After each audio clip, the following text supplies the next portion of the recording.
try to understand what I'm saying. You are an earth. You yourself are on full earth. And by the earth have 7 continents, you have 7 continents as well. Like the earth has countries, you have countries as well. Me and you, I am affected by what's happening in Syria. What happening in Syria? I say the government is oppressor. The people are being dispersed. It's zulm. Brother, look at the wrong thing which is happening. In Palestine, in Kashmir, wherever, the zulm happening everywhere on the face of the earth. In their own way. But I say to you, you have a Syria in yourself. Your stomach is like Syria. What are you doing to your Syria? Are you putting the halal, lawful income in your Syria or not? Or are you like the president of Syria? You are also oppressing your own Syria. How? Look, for example, simple matter is, any regime in the world, any zalim, be it Yazid, be it any other oppressor, Pharaoh, if they do zulm, if they oppress you, if they kill you, in the sight of Allah you are shaheed. In the sight of Allah you are shaheed, you are martyr. So at least you're going into Jannah. But if you do zulm upon yourself, your heart, and that becomes a munafiq, that becomes hypocrite, or your stomach is earning unlawful income through drugs, addiction, fraud, insurance fraud, benefit fraud, the interest dealing, and all as the unlawful ways of income. You are doing such thing to your Syria, you are taking it to hellfire, in Akhirah even. Here you are doing it already, but from Akhirah point of view, you are taking your own Syria in hell. Your stomach is going to burn in hell, but the person who, a sister, a brother who is killed in Syria by zulm, he's not going in hell, he go in Jannah. Still it is wrong. But what I'm saying to you is that don't forget yourself thinking ummah, oh look what's happening around the world, what's happening in Syria, what's happening in Burma, what's happened. Maybe you are doing the same thing on a very small level. The ummah is made of an individual. Society does not come from the heavens. It is made from you. You are part of society. So, if the earth, you are a small earth, the continents, you have 7 organs. So first thing we should start, if you want to rescue the ummah, rescue your little self. Rescue your little self, which is a small part of small earth, a small model of earth, a miniature model of earth. Rescue yourself. How? Rescue the continent first. Look at the screen now. Tongue is one continent. It has many countries. It has many provinces, many boroughs. Like you have Manchester, you have here Thameside, you have Oldham. Tongue has also the good and bad boroughs. These are the bad ones. Backbiting. Are you living there? Is your tongue, is it doing that type of thing? Are you speaking abusively? That is also, these are all the boroughs, or you may say, of the tongue of your continent, countries. What's happening there? You are worried about the people of Syria, others, when you are destroying yourself.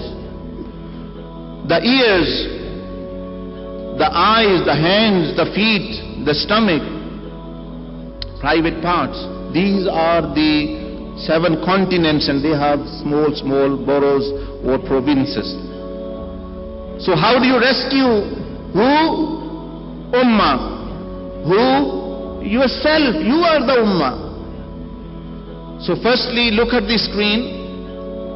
Heart is darkened due to being engrossed in sin. So 1, 2, 3, 4, 5, 7 continents are doing bad things, and the earth is affected. Don't you see the environment? We say why the environment is becoming harmful for environment, because what we are doing on the face of the earth. What we are doing in the face of the earth, that's what's affecting the environment of the earth. Similarly, what your organs do, your heart becomes affected by it.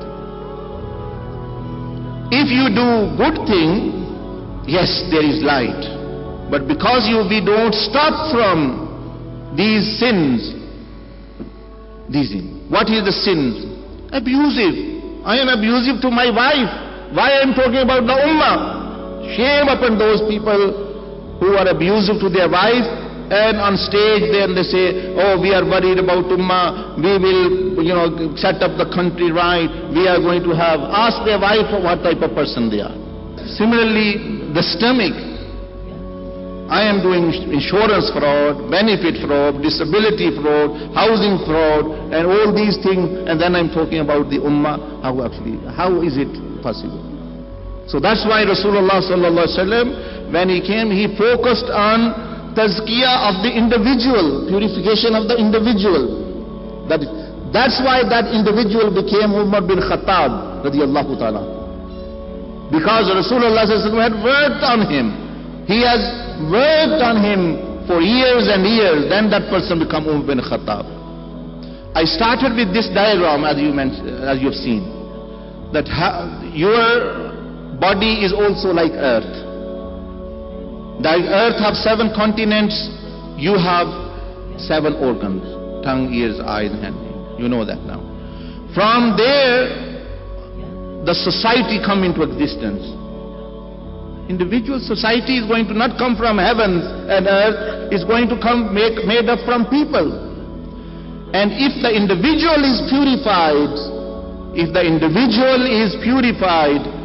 he will have a model family. First come, improve your family is like ummah. Firstly thing, after your body, mind and heart, your family is like ummah. If your daughter is not happy with you, meaning you are not fulfilling their rights, if your wife's spouses are not happy with you, what type of ummah are you talking about? What type of person are you, and the state of the ummah are you talking about? You can't keep happy 3, 5, 6 people, and you are speaking about world politics. It's better actually a person be silent. So Islamic system solution is, firstly you establish yourself as the purified person. At least people will have one more good person on the face of the earth, one more real Muslim on the face of the earth, and one good family member on the face of the earth. When you are mercy, a model for your family. After that, you see, after the family, if you want to rescue the ummah, I'm not giving you wild ideas, oh, go do this, do that. I say to the political leaders, the Islamic activists in the world, I say this to them: you have at least 1,000 people under you. You have 50, someone have 50,000. Someone say I have 1 million murideen. Some say I have 1 million members. I say to them, at least then establish a small village based upon the Islamic values. No one is stopping you from here. If you want to establish in UK, why would the government stop you? You are living in America. You are living in Pakistan. You are saying, I want to implement Islamic system on whole of the world. Okay, you have 1,000 followers or 1 million followers. At least establish a model village so people can see the beauty of Islam. And if you are not doing this, you have 1 million followers, but they are in disarray, they are in the same state, you are going to create more mess if you come in the government, rather actually than making anything better. So after the model village, then if you have more, then create a model city based upon Islamic values. This happened in Malaysia. The minister of Malaysia was, last time in this conference, he was with us, they have actually implemented this idea. They say one approach is we want to implement Islam in the world, and then their terrorism, and then their fights, and then all these things come in there. But why not do it the other way, that let's establish a small village, small town, how we want to. When people will see the beauty of Islam, if it is established rightly, they themselves will want to copy those villages and those cities. And they will say, please come. Like they used to say to Sahaba Ikram Rizwanullahi Majma'in. So model city. After that, then one can work towards the model earth actually.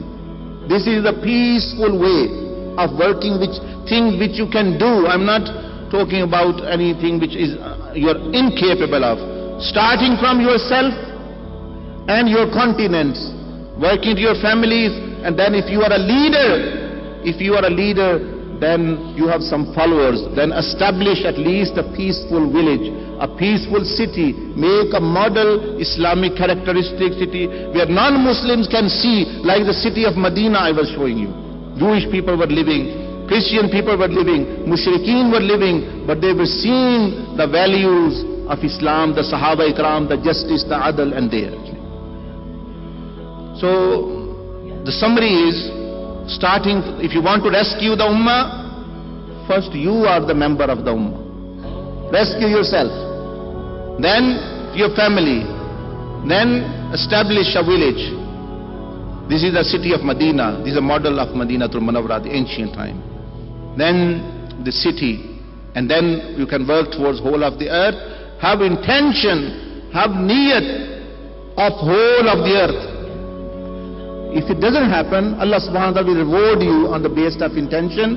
But if you corrupted yourself, you are not even fixing yourself, then you will be punished by Allah subhanahu wa ta'ala. Allah subhanahu wa ta'ala says, okay, you didn't have control over Syria, you didn't have control over UK, but you had control over your own body, your own mind, your own heart, and your own family. Why didn't you do that? This is the question on the Day of Judgment. This is not a charity event. Our brothers say we do charity. I say no. Charity event should be charity event. This is important message. Not £1 is collected on appeal here. No charity, nothing. This is greatest charity, that you save yourself from hellfire first. And I leave you finally with the saying of Sayyidina Ali ibn Abi Talib radiyallahu ta'ala anhu wa karramallahu wajhul kareem. He said, hate no one, no matter how much they have wronged you.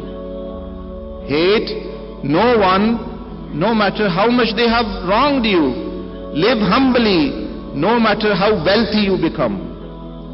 Live humbly, no matter how much wealthy you become. Think positively, no matter how hard life is. Give much, even if you have been given little. Keep in touch with the ones who have forgotten you, and forgive who has wronged you, and do not stop praying for the best of all those you love.